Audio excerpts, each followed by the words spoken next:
A'udzubillahi minasyaitonirrajim. Bismillahirrahmanirrahim. Assalamualaikum warahmatullahi taala wabarakatuh. Ahlan wa sahlan wa marhaban bikum ila qanati Ustaz Google, wa insyaallah fi hadzal video sanunaqish anil mawdu' at-tamyiz. Selamat datang Ustaz ucapkan ke channel Ustaz Google, dan insyaallah pada hari ini kita akan berbicara berkenaan dengan tamyiz. Baik. Tamyiz ialah isim nakirah mansub yang disebut bagi menerangkan maksud isim sebelumnya itu daripada boleh mendatangkan makna yang pelbagai. Okey, baik. Tamyiz ni adalah salah satu daripada bab al-mansubat. Al-mansubat iaitu perkataannya adalah mansub. Dan kita kena ingat dia punya perkataannya nakirah. Perkataan nakirah. Jadi tak payah ada alif lam. Jadi tugas tamyiz ni kalau dekat dalam kalau dari segi bahasanya maksudnya pembeza. Maksudnya pembeza. Kalau kita panggil budak yang pandai membezakan antara baik dan buruk, kita panggil mumayyiz kan. Kalau tamyiz ni maksudnya perbezaan. Okey, baik. Jadi dalam tamyiz ni perkataan sebelum tamyiz dipanggil al-mumayyiz. Perkataan sebelum tamyiz. Jadi tugas tamyiz ni kerja dia menerangkan, mendetailkan perkataan mumayyiz tu. Perkataan yang dibezakan. Contohnya ana ashtari kilograman qamhan. Saya membeli sekilo gandum. Saya membeli sekilo gandum. Okey, baik. Jadi kalau kita kata saya membeli sekilo, ayat tu daripada segi perkataan bahasa Arabnya dah lengkap. Sebab ni adalah ada fa'il dia dah, ada maf'ul bih dia dah. Kalau ni ana ashtari ni dia mula mubtada khabar kan. Jadi kalau daripada segi kalau jumlah fi'liyah pun ashtari ana qamhan. Dia dah ada fa'il, dia ada maf'ul bih. Jadi kalau sampai kilogram ni pun ayatnya dah lengkap. Tapi kalau kita nak detailkan lagi, kita cakap kilogram apa? Kilogram tepung. Jadi kalau mak kita kata dah beli tepung, kita berkata dah beli dah sekilo. Macam tu lah maksud dia kan. Kita tak boleh cakap mak kita tanya dah beli dah sekilo. Kita pun cakap dah mak, saya dah beli sekilo tepung. Kita akan cakap dah beli dah sekilo. Macam tu kan. Jadi ayatnya dah lengkap. Tapi bila kita datangkan tamyiz ni, dia maksud mendetailkan lagi. Dia nak memperincikan lagi perkataan sebelum daripada tamyiz. Okey, baik. Okey, tamyiz terbahagi kepada dua bahagian. Iaitu pertama tamyiz malfuz. Yang kedua kita panggil tamyiz malhuz. Okey, baik. Malfuz ni apa? Malfuz ni yang lafazah, yang dituturkan. Jadi apa kita kena? Tamyiz malfuz ni dia berkaitan dengan menerangkan mumayyiz dalam bentuk asma'ul wazni, asma'ul kaili, asma'ul masahah, asma'ul adad. Okey, baik. Jadi dalam tamyiz malfuz ini apa yang kita kena ingat, dia adalah berkaitan dengan unit. Unit. Kalau kita kat dalam kita belajar dalam sains kan, ada kan unit ukuran. Ada meter. Sains ke matematik tak apalah, nanti tengok balik lah, kita belajar bahasa Arab Jadi dia berkaitan dengan unit. Jadi kita ada asma'ul wazni. Asma'ul wazni ni unit berat, yang menerangkan unit berat. Kilo, gram, tan, kintor. Ni dalam bahasa Arab kilo. Gram ni gram lah, ton ni ton lah kan. Okey, baik. Asma'ul kail. Asma'ul kaili ni sukatan untuk cecair. Sukatan untuk cecair. Jadi kita selalu kita guna liter ni kan. Kita guna liter. Jadi kalau kita liter, mililiter, semua tu ada asma'ul kaili. Asma'ul masahah. Yang ni unit untuk jarak. Untuk ukuran, untuk jarak. Ataupun untuk hektar. Hektar. Iaitu ukuran luas. Sama juga masahah. Asma'ul adat, ba'da asma'ul adat, iaitu sebahagian daripada adat, isyruna, ataupun adat-adat yang 20, 21, 22, 23, 24, itulah kan. Jadi ada sebahagian adat yang selepas daripada adat tu pun jadi tamyiz juga. Dia termasuk dalam tamyiz malfuz. Okey, baik. Cumanya nak kena sebut dekat dalam tamyiz malfuz ni, yang jadi tamyiznya adalah kalau contoh bit tukar ritlan inaban. Saya menjual kepada kamu satu ritel anggur. Okey, baik. Jadi ritlan ni bukan tamyiz tau. Ritlan ni mumayyiz. Cuma Ustaz gariskan ni sebab ni lah asmaul wazan dia. Jadi yang jadi tamyiz ni inaban. Sama juga ishtara itu litran haliban. Saya membeli seliter susu. Jadi litran ni Ustaz gariskan sebab nak bagi tahu ni lah asmaul kaili. Asmaul kail. Haliban ni jadi tamyiz. Fidanan ardan. Ardan ni yang jadi ardan ni yang jadi tamyiz. Fidanan ni jadi mumayyiz. Dia jadi dia jadi mumayyiz sebab asmaul masahah. Begitu juga dengan asmaul adat ni tis'una ni yang jadi mumayyiz. Rajulun ni yang jadi khamsatu wa tis'una ni jadi mumayyiz. Rajulan ni dia jadi tamyiz. Okey? Okey, baik. Itu tamyiz yang pertama, malfuz. Itu kita ingat. Kalau ada unit je, perkataan yang menerangkan tentang unit, selepasnya itu jadi tamyiz. Okey, baik. Yang seterusnya tamyiz malhuz. Tamyiz malhuz ni yang kita akan banyak jumpa. Tamyiz malhuz ni adalah tamyiz dalam bentuk memperincikan mumayyiz yang umum dan telah lengkap ayat walaupun tanpa adanya tamyiz seperti fadha aini sururan. Okey, baik. Jadi dalam tamyiz ini dia perkataan apa-apa perkataan yang dia kerja dia memperincikan perkataan sebelumnya. Jadi kita tengok ayatnya, contoh fadha aini sururan. Telah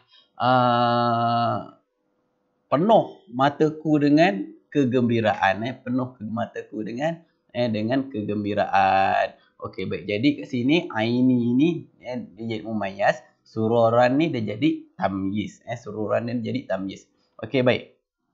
Cumanya sekarang ini macam mana kita nak bezakan di antara tamyiz ni kan maf'ul mansub kan. Cuba kita tengok kan macam maf'ulun bih kan. Fa'il, maf'ulun bih kan. Tapi sebenarnya ni fa'il sururan jadi tamyiz. Okey, baik. Macam mana kita nak bezakan? Okey, baik. Kita tengok ayat ni. Kita tengok ayat ni. Tadi dia kata apa? Fadha aini sururan. Okey, baik. Persoalkan sikit lah. Okey. Fadha aini sururan. Jadi, fadha aini sururan ni, fadha ni fa'il madhi mabni alal fathi, aini ni dia jadi fa'il. Jadi fa'il. Lepas tu ya ni dia jadi mudhafun ilaih. Okey. Sururan ni dia jadi tamyiz yang kita sebut tadi. Okey, baik. Macam mana kita nak bezakan sururan ni tamyiz ke maf'ulun bih? Okey, baik. Yang pertama, tamyiz ni dia kena tengok fadha ni adalah fa'il apa. Fadha ni adalah fa'il. Yang pertama kita tengok. Yang pertama kita tengok jenis fa'il muta'addi ke lazim. Okey, jenis fa'il muta'addi atau lazim. Okey, baik. Kenapa kita tengok jenis fa'il muta'addi atau lazim? Okey, baik. Kalau fa'il tu fa'il muta'addi, maka sururan ini jadi maf'ulun bih. Dia jadi maf'ulun bih. Tapi fadha ni sekarang fa'il lazim. Jadi kita kena pastikan nombor 2, kalau tamyiz fa'ilnya kena lazim, iaitu fa'il yang tidak memerlukan kepada maf'ulun bih. Okey, baik. Itu yang pertama. Untuk nak memastikan sururan ini jadi tamyiz, bukannya maf'ulun bih. Okey, baik. Yang kedua, daripada segi fa'il dia kita nak tengok. Yang kedua adalah pertama kita boleh tengok daripada segi tamyiz boleh letak dekat fa'il.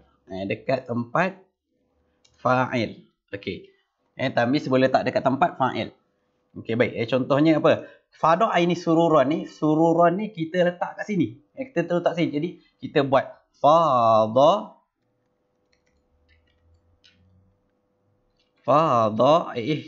tak tahu lagi. Fadha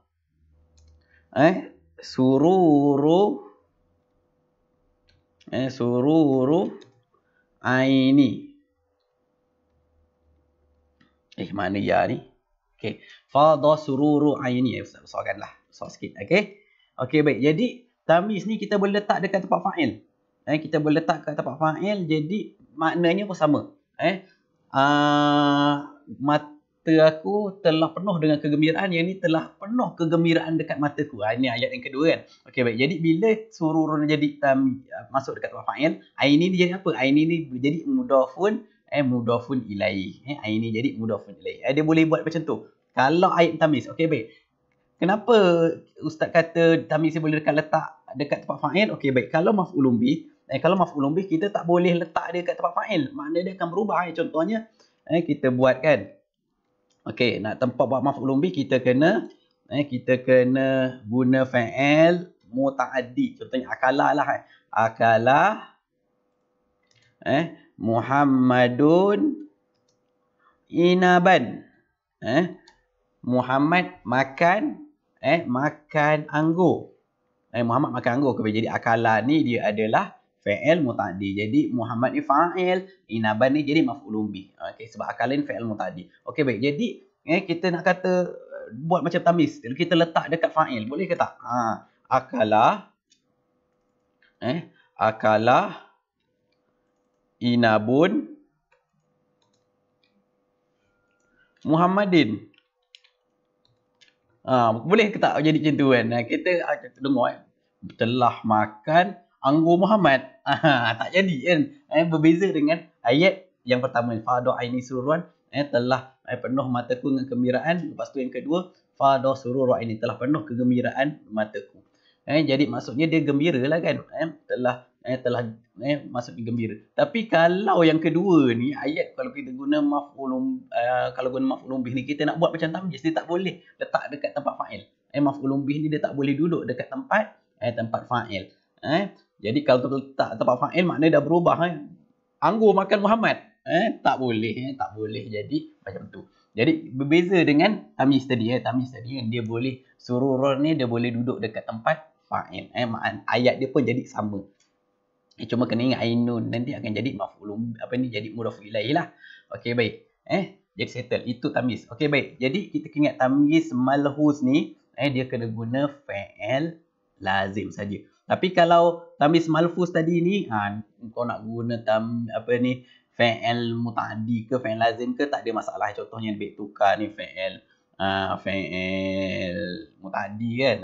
Boleh, tak ada masalah untuk malfuz. Tapi kalau malfuz kena guna fa'il lazim. Okey, baik. Contoh i'rab. Ni contoh i'rab lah kan. Okey, baik. Ishtaraitu minat tajir zira'an hariran. Aku membeli daripada penjual, peniaga zira'an. Zira'an ni sehasta. Sehasta sutra. Jadi zira'an ini dia jadi maf'ulun bih mansub bil fathah wa huwa mumayyiz. Dia jadi dia jadi maf'ulun bih yang mansub dengan fathah tapi dia ada kerja dia iaitu mumayyiz. Okey, baik. Hariran dia jadi tamyiz mansub bil fathah. Okey, baik. Jadi zira'an ni dia jadi sebab dia ni isim asmaul dia masahah kalau panjang ni asmaul masahah betul lah. Dia menerangkan tentang ukuran. Jadi bila ukuran dia selepas dia akan jadi tamyiz. Okey, baik. Jadi i'rab dia adalah zira'an maupun i'rab maf'ulun bih macam biasa. Hariran jadi tamyiz. Hukum i'rab mansub hariran pun zira'an mansub hariran pun mansub juga. Alamatul i'rab zira'an fathah hariran. Bil fathah juga ni ustaz tersilap ni. Bil fathah juga. Okey, baik. Jadi zira'an ni cuma dia ada tugas lain iaitu dia itu adalah mumayyiz. Dia buat kerja perkataan yang mubham yang kita nak hilangkan kesamaran. Jadi ada perkataan yang menunjukkan kepada unit. Jadi selepasnya itu dia jadi tamyiz. Okey, baik. Ini adalah tamyiz malfuz. Okey, tamyiz malfuz pula ni. Tabat al-qaryatu baitan. Tabat al-qaryatu baitan. Telah gembira, telah eloknya kampung itu satu rumah. Telah eloknya kampung itu satu rumah. Okey, baik. Jadi al-qaryatu fa'il marfu' bi dhammah wa huwa mumayyiz. Okey, baik. Jadi qaryah ni duduk selepas fa'il. Jadi dia ini menjadi fa'il. Okey, baik. Jadi baitan ni tamyiz mansub bil fathah. Okey, baik. Jadi kita tengoklah macam ustaz sebut tadi kan. Tamyiz malhus ni dia boleh tamyiz malhus kan? Tamyiz malhus dia boleh duduk dekat tempat fa'il. Jadi taubat al-qaryatu baitan, baitan ni kita duduk dekat selepas taubat. Jadi kita kata toba baitu qaryati. Toba baitu al-qaryati. Telah elok serumah di kampung. Serumah kampung. Jadi maknanya memberi makna yang sama, iaitu satu rumah dalam satu kampung, satu rumah yang elok, satu rumah yang cantik. Jadi sebab itu kita kena bezakan di antara tamyiz dengan maf'ulun bih. Okey, baik. Jadi kita tengok baitan tamyiz mansub bil fathah, mauqi' i'rab dia qaryatu fa'il. Baitan dia punya mauqi' i'rab dia tamyiz. Hukum i'rab qaryah marfu', baitan mansub. Alamat i'rab qaryatu bait dhammah. Baitan hukum alamat i'rab dia sekejap lagi al-fathah. Cuma kena ingat dhammah ni dhammah az-zahirah. Kalau al-fathah, fathah az-zahirah. Okey, baik. Al-qaryatu al-mumayyiz. Dia itu dia buat kerja mumayyiz, iaitu perkataan yang kita nak hilangkan keraguan. Okey, baik. Jadi itu berkaitan dengan tajuk tamyiz. Jadi kita kena ingat yang tamyiz ni dia terbahagi kepada dua, tamyiz malfuz, tamyiz malhus. Tamyiz malfuz pasal unit tamyiz malhus dia tu sama macam maf'ulun bih ya, nampak kan? Tapi kita kena ingat dia tu kena syarat dia kena tu isim nakirah yang pertama. Yang kedua dia itu boleh duduk dekat tempat fa'il. Yang ketiga, fa'il dalam ayat tu kena fa'il lazim. Jangan fa'il muta'addi. Kalau dia fa'il muta'addi, maf'ulun bih yang menang. Dia akan jadi maf'ulun bih. Dia tak jadi tamyiz. Okey, baik. Jadi itu saja daripada ustaz. Apa yang baik itu datangnya daripada Allah Subhanahu Wa Taala. Apa yang lemah itu datang kelemahan diri ustaz sendiri. Khulqul insan dhaifah. Jangan lupa tolong subscribe, tolong like channel Ustaz Google. Assalamualaikum warahmatullahi taala wabarakatuh.